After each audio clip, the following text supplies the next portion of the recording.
ಈಗ ಹರಿಪ್ರಸಾದ್ ಇಲ್ಲಿ ಒಂದ್ ಕಡೆ ಪ್ರತಿ ಬಾರಿ ಕೂಡ ಯಾವ್ದಾದ್ರು ಈ ರೀತಿಯಂತಹ ಗೊಂದಲ ಏರ್ಪಟ್ಟಂತಹ ಸಂದರ್ಭದಲ್ಲಿ ಒಂದೊಂದು ಕುಂಟು ನೆಪಗಳನ್ನ ಹೇಳ್ಕೊಂಡು ಮುಂದೆ ಬಂದಿದ್ರು.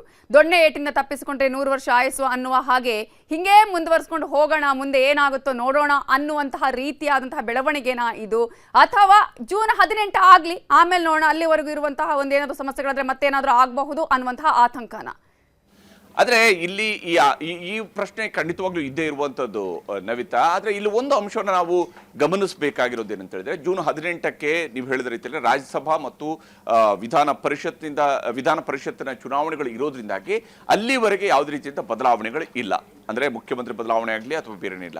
ಆದ್ರೆ ಪ್ರಶ್ನೆ ಇರುವಂತದ್ದು, ಓಕೆ ಇವರು ಮುಖ್ಯಮಂತ್ರಿಯವರನ್ನೇ ಕಂಟಿನ್ಯೂ ಮಾಡ್ತಾರೆ ಅಂತೇಳಿ ಆದ್ರೆ, ಸಿದ್ದರಾಮಯ್ಯನವ್ರನ್ನೇ ಮುಖ್ಯಮಂತ್ರಿ ಸ್ಥಾನದಲ್ಲಿ ಕಂಟಿನ್ಯೂ ಮಾಡ್ತಾರೆ ಅಂತೇಳಿ ಆದ್ರೆ ಸಂಪುಟಕ್ಕೆ ಪುನರ್ರಚನೆ ಬೇಕಾ ಬೇಡವಾ? ಸಂಪುಟದಲ್ಲಿ ಇರುವಂತಹ ಎಲ್ಲ ಸಚಿವರು ಕೂಡ ಬಹಳ ಅದ್ಭುತವಾಗಿ ಪರ್ಫಾರ್ಮ್ ಮಾಡ್ತಾ ಕರ್ನಾಟಕವನ್ನ ನಿಜಕ್ಕೂ ಕಲ್ಯಾಣ ಕರ್ನಾಟಕವನ್ನಾಗಿ, ಸುವರ್ಣ ಕರ್ನಾಟಕವಾಗಿ ಮಾಡಿಬಿಟ್ಟಿದ್ದಾರಾ? ರಾಜ್ಯದಲ್ಲಿ ಗ್ಯಾರಂಟಿ ಯೋಜನೆಗಳ ಆಚೆಗೂ ಕೂಡ ಈ ಸರ್ಕಾರದ ಜನಪ್ರಿಯತೆ ಸಿಕ್ಕಾಪಟ್ಟೆ ಜಾಸ್ತಿಯಾಗಿ ಕಾಂಗ್ರೆಸ್ಗೆ ಬೇರೆನೇನಿಲ್ಲ. ಇದರಲ್ಲಿರುವಂತಹ ಈ ಕ್ಯಾಬಿನೆಟ್ ನಲ್ಲಿರುವಂತಹ 30-31 ಜನ ಸಚಿವರುಗಳೇನೆಂದ್ರೆ ಬಹಳ ಅದ್ಭುತವಾಗಿ ಪರ್ಫಾರ್ಮ್ ಮಾಡ್ತಾ ಇದ್ದಾರೆ. ಈ ಸ್ಥಿತಿ ಏನಾದ್ರೂ ಕರ್ನಾಟಕದಲ್ಲಿ ಇದೆಯಾ ಅನ್ನುವಂತಹ ಪ್ರಶ್ನೆಯನ್ನ ಕಾಂಗ್ರೆಸ್ ಹೈಕಮಾಂಡ್ ಮೊದಲಿಗೆ ಪ್ರಶ್ನಿಸ್ಕೊಳ್ಬೇಕಾಗಿರುವಂಥದ್ದು ನಾವಲ್ಲ. ಯಾಕಂದ್ರೆ ಅವ್ರಿಗೆ ಗೊತ್ತಿರಬೇಕು ಅವ್ರು ಎಂತಹ ಆಡಳಿತವನ್ನ ರಾಜ್ಯದಲ್ಲಿ ಕೊಡ್ತಾ ಇದ್ದಾರೆ ಅಂತೇಳಿ. ಅನೇಕ ಸಚಿವರುಗಳ ಬಗ್ಗೆ ಈಗಾಗಲೇ ಕಾಂಗ್ರೆಸ್ನ ಶಾಸಕಾಂಗ ಪಕ್ಷಗಳ ಸಭೆಯಲ್ಲಿದೆ ಅವರದೇ ಪಕ್ಷದ ಶಾಸಕರು ಅಸಮಾಧಾನವನ್ನ ವ್ಯಕ್ತಪಡಿಸ್ತಾ ಇದ್ದಾರೆ. ನಮ್ಮ ಕರೆಯನ್ನ ಸ್ವೀಕರಿಸ್ತಾ ಇಲ್ಲ ನಮ್ಮ ಸಚಿವರು ಅಂತ ಹೇಳ್ತಾ ಇದ್ದಾರೆ. ಕ್ಷೇತ್ರಗಳಲ್ಲಿ ಜನರಿಗೆ ಈ ರೀತಿಯಂತಹ ಬೇಸರ ಇದೆ, ಜಿಲ್ಲೆಗಳಲ್ಲಿರುವಂತಹ ಜನರಿಗೆ ಇದರ ಬಗ್ಗೆ ಬೇಸರ ಇದೆ, ಅನೇಕ ಇಲಾಖೆಗಳಲ್ಲಿ ಸರಿಯಾಗಿ ಕೆಲಸ ಆಗ್ತಾ ಇಲ್ಲ. ಇದು ವಾಸ್ತವ. ಒಂದಿಷ್ಟು ಜನ ಸಚಿವರು ಪರ್ಫಾರ್ಮ್ ಮಾಡ್ತಾ ಇದ್ದಾರೆ, ಆದ್ರೆ ಬಹಳಷ್ಟು ಸಚಿವರನ್ನ ಬದಲಾಯಿಸಬೇಕು ಅಂತ ಮನಸ್ಥಿತಿ ಸಿದ್ದರಾಮಯ್ಯನವರಲ್ಲೂ ಇದೆ, ಶಿವಕುಮಾರ್ ಅವರಲ್ಲೂ ಇದೆ. ಶಿವಕುಮಾರ್ ಅವರು ಮುಖ್ಯಮಂತ್ರಿ ಆದ್ರೂ ಕೂಡ ಈಗಿರುವಂತಹ ಎಲ್ಲ ಸಚಿವರುಗಳು ಕೂಡ ಸಚಿವರಾಗೋದಿಲ್ಲ, ಅಥವಾ ಸಿದ್ದರಾಮಯ್ಯನವರೇ ಮುಂದುವರೆದ್ರು ಕೂಡ ಈ ಎಲ್ಲ ಸಚಿವರುಗಳನ್ನ ಮುಂದುವರೆಸ್ಕೊಂಡು ಹೋಗಬೇಕು ಅಂತ ಅವ್ರಿಗೂ ಕೂಡ ಬಯಕಿದ್ದಂಗೆ ಇಲ್ಲ.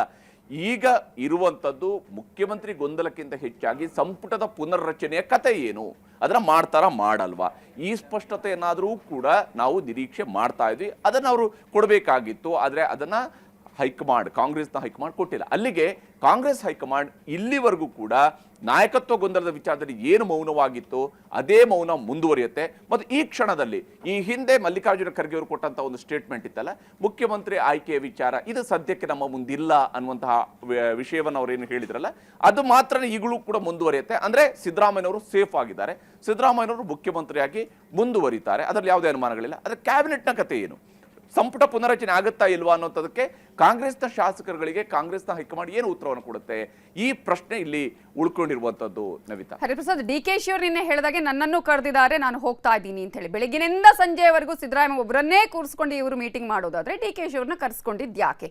ಅವರನ್ನ ಹೊರಗಡೆ ಇಟ್ಟು ಇವರು ರಾಜ್ಯಸಭೆ ಎಲೆಕ್ಷನ್, ವಿಧಾನ ಪರಿಷತ್ ಎಲೆಕ್ಷನ್ ಬಗ್ಗೆ ಚರ್ಚೆ ಮಾಡೋದಾದ್ರೆ ಹಾಗಾದ್ರೆ ಅವರನ್ನ ಕರೆಸ್ಕೊಂಡಿದ್ದು ಯಾಕೆ? ಹಾಗಾದ್ರೆ ಇಲ್ಲಿ ಯಾವುದೇ ರೀತಿಯಲ್ಲೂ ಕೂಡ CM ವಿಚಾರ ಅಥವಾ ಅಧಿಕಾರ ಹಂಚಿಕೆ ಅಥವಾ ಸಂಪುಟ ಪುನರ್ರಚನೆ ಅವರನ್ನ ಅಲ್ಲಿ ಮೀಟಿಂಗ್ಗೆ ಹೋಗೋ ಅವಶ್ಯಕತೆನೇ ಇರ್ಲಿಲ್ವಲ್ಲ, ಕರೆಸ್ಕೊಳ್ಳೋ ಅವಶ್ಯಕತೆನೇ ಇರ್ಲಿಲ್ವಲ್ಲ ಅಂತ? ನವಿತಾ, ಪಕ್ಕದಲ್ಲಿ ನಿಲ್ಲಿಸ್ಕೊಳ್ಳೋದಕ್ಕೆ ಒಬ್ರು ಜನ ಬೇಕು ಅಂತ ಹೇಳುವಂತ ಕಾರಣಕ್ಕೆ ನಿಲ್ಲಿಸಿದ್ರೇನೋ ಅಂತ, ಕರೆಸ್ಕೊಂಡ್ರೇನೋ ಅಂತ ಹೇಳಿ ಅನಿಸುತ್ತೆ. ಯಾಕಂದ್ರೆ ಇದುವರೆಗೆ ಈಗ ಕಾಂಗ್ರೆಸ್ನ ಕೇಂದ್ರ ಕಚೇರಿಯಲ್ಲಿ ನಡೆದಿರುವಂತಹ ಸಭೆಗಳ ಫೋಟೋಗಳನ್ನೇನು ಹೊರಗಡೆ ಬಂದಿದ್ದಾವೆ, ಅದರಲ್ಲೆಲ್ಲೂ ಕೂಡ DK ಶಿವಕುಮಾರ್ ಅವರು ಸಭೆಗಳಲ್ಲಿ ಭಾಗಿಯಾಗದಂತೂ ಇಲ್ಲ. ಆದ್ರೆ ಹಾಗೆಂತೇಳಿ ಅವರು ಭಾಗಿಯೇ ಆಗಿರ್ಲಿಲ್ವಾ, ಬೇರೆ ಯಾವುದಾದ್ರೂ ಸಭೆಗಳಲ್ಲಿ ಅವರು ಭಾಗ್ಯ ಆದ್ರ? ಯಾಕಂದ್ರೆ ಕಚೇರಿಯ ಒಳಗಡೆ ನಡೆಯುವಂತ ಬೇರೆ ಬೇರೆ ಸಭೆಗಳು ನಡೆಯುವಂತ ಸಾಧ್ಯತೆ ಇದ್ದೇ ಇರುತ್ತೆ. ಶಿವಕುಮಾರ್ ಅವರನ್ನು ಕೂಡ ಇದರಲ್ಲಿ ಕನ್ಸಿಡರ್ ಮಾಡಿರಬಹುದು. ಆದರೆ ಸಿದ್ದರಾಮಯ್ಯನವರ ಜೊತೆಗೇನೆ DK ಶಿವಕುಮಾರ್ ಅವರು ಕುಳಿತಿರುವಂತಹ ಫೋಟೋಗಳನ್ನು ಅಥವಾ ಆ ರೀತಿಯಾದಂತಹ ಮೀಟಿಂಗ್ಗಳು ಆಗಿದ್ದಿರ್ತಿದ್ರೆ ಆ ಫೋಟೋಗಳು ಹೊರಗಡೆ ಬರ್ತಿದ್ವು ಇಷ್ಟೊತ್ತಿಗಾಗ್ಲೇನೆ. ಆದರೆ ಅಂಥದ್ದು ನಡೆದಿಲ್ಲ. ಸಿದ್ದರಾಮಯ್ಯನವರು ಮತ್ತು ಶಿವಕುಮಾರ್ ಅವ್ರನ್ನ ಜೊತೆಯಲ್ಲಿ ಕೂರಿಸ್ಕೊಂಡು ಬೆಳಗ್ಗೆನೇ ಮಾತನಾಡಬಹುದಾಗಿತ್ತು, ರಾಜ್ಯಸಭೆ ಮತ್ತು ವಿಧಾನ ಪರಿಷತ್ತದ್ದು ಮಾತ್ರ ಅಂತ ಹೇಳಿ. ಯಾಕಂದ್ರೆ ರಾಜ್ಯಸಭೆ ಮತ್ತು ವಿಧಾನ ಪರಿಷತ್ತಿನ ಆಯ್ಕೆಗಳ ವಿಚಾರದಲ್ಲಿ ಅಫ್ಕೋರ್ಸ್ ಶಾಸಕಾಂಗ ಪಕ್ಷದ ನಾಯಕರಾಗಿರುವಂತಹ ಸಿದ್ದರಾಮಯ್ಯನವರ ಜವಾಬ್ದಾರಿ ದೊಡ್ಡದಿದೆ. ಯಾಕಂದ್ರೆ ಇಲ್ಲಿರುವಂತಹ ಮತದಾರರೆಲ್ಲರೂ ಕೂಡ ಶಾಸಕರು, ಅವರು ಬೇರೆನ್ಯಾರು ಅಲ್ಲ, ಶಾಸಕರೇ ಮತ ಹಾಕುವಂಥದ್ದು ರಾಜ್ಯಸಭೆಗೆ ಮತ್ತು ವಿಧಾನ ಪರಿಷತ್ಗೆ. ಹಾಗಾಗಿ ಶಾಸಕಾಂಗ ಪಕ್ಷದ ನಾಯಕರ ಜೊತೆಗೆ ಇದರ ಬಗ್ಗೆ ಚರ್ಚೆ ನಡೆಸಲಾಗುತ್ತೆ. ಅದರರ್ಥ ಈ ಶಾಸಕಾಂಗ ಪಕ್ಷದ ನಾಯಕರು ಒಬ್ಬರ ಜೊತೆಗೆ ಮಾತ್ರನೇ ಚರ್ಚೆ ನಡೆಸಲಾಗುತ್ತಾ? KPCC ಅಧ್ಯಕ್ಷರ ಹುದ್ದೆ ಅವ್ರನ್ನ ಉಪಮುಖ್ಯಮಂತ್ರಿ ಅನ್ನೋ ಕಾರಣಕ್ಕಾಗಿ ಅಲ್ಲ, ಅವರು KPCC ಅಧ್ಯಕ್ಷರವರು. ಉಪಮುಖ್ಯಮಂತ್ರಿ ಅನ್ನುವಂಥದ್ದು ಸಂಪುಟದಲ್ಲಿರುವಂತಹ ಒಂದು ಸ್ಥಾನ ಅಷ್ಟೇ, ಅದಕ್ಕೆ ಯಾವುದೇ ಸಾಂವಿಧಾನಿಕವಾದಂತಹ ಜವಾಬ್ದಾರಿಗಳಿಲ್ಲ. ಆದರೆ ಇಲ್ಲಿ KPCC ಅಧ್ಯಕ್ಷ ಅನ್ನೋದಕ್ಕೆ ಪಕ್ಷದಲ್ಲಿ ಬಹಳ ದೊಡ್ಡ ಜವಾಬ್ದಾರಿ ಇದೆ. ಪಕ್ಷದ ಅಧ್ಯಕ್ಷರಾಗಿದ್ದುಕೊಂಡು ಅವ್ರ ಪಕ್ಕದಲ್ಲಿ ಇರಬೇಕಾಗಿತ್ತು. ರಾಜ್ಯಸಭೆ ಮತ್ತು ವಿಧಾನ ಪರಿಷತ್